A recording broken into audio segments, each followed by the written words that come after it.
today I wanted to make this video in timeliness of Fashion Revolution Week, which is basically a week that the industry and people take the time to kind of bring awareness to the fact that a lot of our clothing consumption is done in a way that is hurting groups of people and also hurting our planet. And it kind of just brings that week to awareness right kind of around Earth Day as well. I would have liked to have been more active this week kind of talking on this on my Instagram and stuff, but I just had a very crazy week, and last weekend I did a few like collaborations for Earth Day, which was awesome. But I wanted to make sure I made this video just kind of rounding this out and my personal opinions and stuff on it during this week. So basically a lot of Fashion Revolution Week and everything just wants to bring to the forefront changing our ways to slow fashion and making sure that we as consumers are aware of where our clothing is coming from and making sure that we are making educated decisions and standing up for the groups of people that are unable to make changes for themselves, which a lot of the times are workers that are not getting living wages and are in unsafe conditions, all for the sake of our cute little clothing items. So before I go into any of this, I definitely want to preface this is not telling you how you should do something. These are my opinions on the matter, and for those of you who have followed my channel for a while, you know that this has kind of been something that shifted in my brain a few years ago, and I just have been really dedicated to making these changes in my life ever since. And it wasn't a super quick process for me either. It took time and dedication to learning things. And I think I'm finally at a point that I am very safe in saying that I just try to not consume fashion that I know was made in a harmful way. But again, this is not like digging at anyone if you shop fast fashion or anything like that. This is kind of just open up this discussion and just have this on my channel because you guys know that this is something I'm very passionate about. But yeah, so explaining fast fashion, because I know that I wasn't as aware of these things before I moved to New York, and I feel like being here, they're very central to my life just because of my surroundings. Firstly, I'll just talk really quickly about some problems I see with fast fashion and just kind of my view on it at this point. So explaining fast fashion is basically the fashion you see that is constantly coming out with new collections. It's very cheap.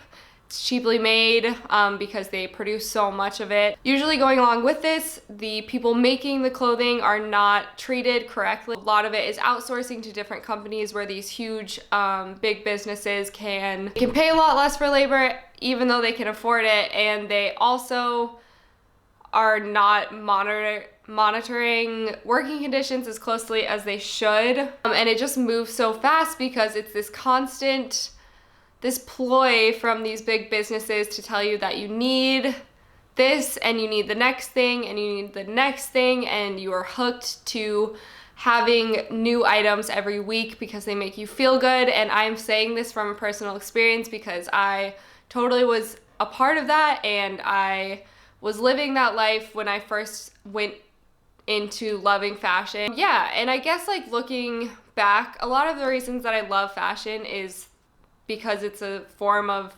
expression in my opinion, and it's a communication style, and for a lot of people it makes people feel happy, it makes people feel confident, it helps them fit in with groups of people that they identify with, it's a part of culture. There are a lot of reasons why fashion is embedded into our society, and everyone wears clothing, so it maybe sounds like these frivolous things, but at the end of the day we all still need clothing, and I think there is a lot of room to make changes. For me, I found that I have done and felt like I did a way better job of communicating and expressing myself of what I actually am once I switched to not following trends so closely and not just wearing what businesses were telling me to wear, because I started to buy things from thrift stores and secondhand stores and Etsy and vintage pieces and like other smaller designers, and kind of conglomerating my wardrobe from so many different outlets instead of just buying my whole wardrobe from Zara, which at one point it basically was. And so for me, that form of expression has totally shifted, which I thought I would add because I think that that was one of the most surprising things that I I feel so much more confident in my wardrobe now than I ever have. And I also sleep better at night, just like knowing that I feel good about where I bought these things. So basically fast fashion is just the term for like H&M, Zara, Urban Outfitters, Topshop, all of those kind of brands that are just moving so quickly, offering clothing at a really cheap price. And slow fashion kind of means the opposite of just saving up for items, making sure you are buying items that are quality pieces that you're gonna hold on to for longer. So therefore, if you go down into like cost per wear, usually I would say that buying the more expensive items are more cost effective in the long run. And I totally know that not everyone has the funds to like go out and buy super expensive items. When I'm talking about this, just take it in a way of saving up, and maybe you can't buy it right now, and maybe that gives you more time to think about something and know that you really love it before you spend money on it. And a lot of this comes from personal experience too, of wanting to buy things really quickly to be on trend, and then I would wear them like 4 or 5 times and then I'd be tired of them. Thinking about quality pieces that you can add to your wardrobe are just so much more fulfilling in my opinion. And so some things to think about with slow fashion, and when you are making your next purchase, I always think about, is it sustainably made? Where did the fabrics come from? What are some of the outcomes of buying this, like environmentally? I would say the biggest thing for me is ethically made. In my opinion, I still buy things that aren't necessarily sustainable fabric. Obviously not as much if I'm buying them slowly. I will accumulate these things over a longer period of time, and I wear them for much longer. Just knowing the clothing that I'm wearing is not hurting someone else, it's not contributing to these companies that don't care and would rather make money than save people's lives and are just taking advantage of groups of people, and I just know that I don't want to be a part of that, and then having a specific item doesn't outweigh that for me, and I think that's one of the biggest things that I had to sit down and reflect. And I a lot of the time take it down to a personal level. Whenever I'm like conflicted with something, I say to myself, if you knew that this person, and I try to think of like one person and the one item I'm getting, if you knew that that item was doing this to that person, would you still want to have it? And usually the answer is no, and that usually is enough like conviction for me to not want to buy it anymore. And I also really try to keep up with how often do I buy things, how long am I keeping them for, am I wearing them enough when I'm buying them? And also making sure you're always donating your old clothing rather than like throwing them out. So yeah, every time I buy an item, I just want to make sure I am asking myself those things. And I also wanted to just talk about, for a long time, I only was thrifting, and within maybe the past like 6 months, I have felt okay purchasing items that are new, as long as they follow these guidelines, and just keeping tabs on myself that I'm not like consuming so much, and making sure that I'm kind of helping recycle clothing and filter out clothing that I'm not wearing and giving that out to people. Then I quickly just wanted to go into some ways to avoid shopping fast fashion, aka also some ways to start shopping slowly. My first one is, whenever you're on a website looking at a brand and you're thinking back to what you've heard and you want to know what are they doing to help the environment, how are their clothes made, who makes their clothes, things like that, I always go to like the about section on a website. If they don't have one, that's a red flag. Or if you go to the about section, and I usually think that if companies are doing something, they're very willing to share that they're doing something, which maybe is just like a business move on their part of being like ethical. But even then, it's like most people want to share if they're doing something good or if they're doing something differently. So a lot of the time I know right away if someone's not talking about it, they probably are hiding something, and that just kind of goes in with the whole transparency issue of companies not being super transparent about where everything is coming from. So I check the About Me section. If it's someone who's like smaller, maybe a newer brand, and it seems like their clothing could be made ethically, I usually send them an email. So I just go on and find like their contact email or like PR email, and I just shoot them an email and I ask like, hi, my name's Jenny. I love your clothing, but I was looking over your website and I noticed you didn't have any information on how your clothing is made or who makes it. Are you able to give me more information on this? Thanks so much. Best, Jenny. So that's pretty much the format I use.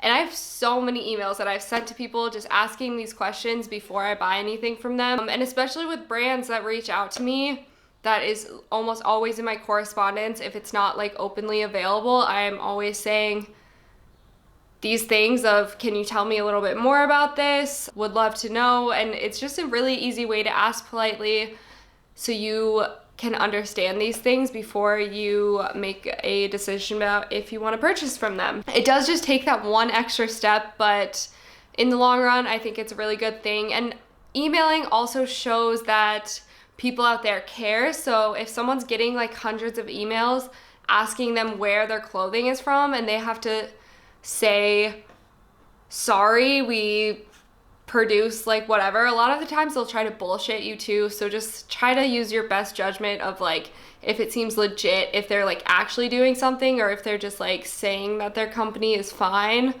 That can be kind of hard too. You just have to kind of use your best judgment. But what I was saying is, if someone is getting hundreds of emails and they're having to say no, they probably realize that there's 100 customers or potential customers out there who would want to buy their stuff but aren't because of this one reason. And that can also help them change for the future. My next one is, if you are used to shopping on these fast fashion websites and you see a style that you like, it's a great thing that fashion repeats itself, because a lot of the time these styles that are in fast fashion and like these new trends have probably already been a trend before. And so what I literally do, if I see something but I can't really buy it from them, I'll go into Etsy and like pick out a few descriptive words from what that clothing item looks like. So like vintage ruffle top or something like that. If it's like kind of like a new ruffly like sleeve thing, type that into Etsy and like see what comes up. I'll type into Depop. And a lot of the times there are really similar things that you can buy that are pre-used and find like the exact same thing. And so I do that seriously all the time. Supporting small designers. So I just love, honestly, working and supporting smaller brands and designers who are starting things from the ground up and doing things the right way. And it's not like these big, I think hopefully it'll be a great thing if these bigger companies change, but when you're shopping small, shopping local, supporting smaller designers, there's just something so much more reassuring knowing that they're making things the right way. They're usually a lot more transparent, and yeah, you can still find really great items. Sometimes they're more expensive because, unfortunately, since big businesses are so wealthy, they're able to just produce things so cheap. Along with this is, I kind of reached the point, well, if everyone just starts thrifting, where will the clothes eventually be coming from? So I think obviously we'll still be needing to produce clothing. So I think it is okay to buy things new sometimes, as long as you know where they're coming from, how they're made, again, and just like keeping them in good condition and things like that. Keeping things in good condition, so that's just trying to take care of your clothing the best you can. So following like the washing instructions, hanging them out to dry, I think sometimes for me like works better than putting them in the dryer. It's also more environmentally friendly. Just like trying to take really good care of your things, which I need to get better at, but I do try to make sure I'm not like ruining my items, and like keep them in as nice of condition as long as you can, I think is a really good mindset to have. And the last one is obvious, but just, and I've kind of already talked on this, but just save up. If you see something you really, really like, add money to a jar or save back, and think of it this way of you could buy 4 really cheap tops for the price of 1 maybe, but if you love this one top so much more and you're gonna wear it for longer, it's better quality, then in the long run, it's probably a better investment anyways, and you're not contributing to these things that we just talked about. So I don't want to make this too long, but I always love hearing your comments down below and would love to hear any more information you guys have on this, because I didn't want to just spew facts at you guys. But yeah, I love you guys so much. Thank you so much for all your support, and happy Fashion Revolution Week. I will see you guys so soon with the next video.